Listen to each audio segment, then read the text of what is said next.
ചെകുത്താന്റെ കരാർ പ്രകാരം പാലം പണിയിൽ പ്രത്യക്ഷത്തിൽ സാത്താന്യമുഖം വരാൻ പാടില്ലെന്നും എന്നാൽ പരോക്ഷേന സാത്താന്യമുഖം വരണമെന്നുമായിരുന്നു. ഇതൊക്കെ തന്നെയും 40 ദിവസത്തിനകം പാലം പണി തീർക്കണമെന്നും ഒരു കരാറുണ്ടായിരുന്നു.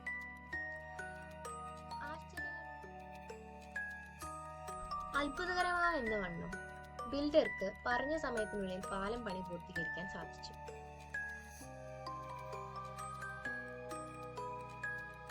ശേഷം 500 വർഷങ്ങൾക്കിപ്പുറവും ആ പാലം ദൃഢതയോടെ സ്ഥിതി ചെയ്യപ്പെടുന്നു എന്നതു മാത്രമല്ല, ആ രഹസ്യം ഇന്നുവരെയും ആർക്കും തന്നെ അറിയില്ല. അവിടെയുള്ള ജനങ്ങൾ പറയപ്പെടുന്നത് പാലത്തിലെ ഓരോ കല്ലിലും സാത്താന്റെ കാലപ്പ് പതിഞ്ഞിട്ടുണ്ടെന്നാണ്. നിങ്ങൾക്ക് എന്ത് തോന്നുന്നു?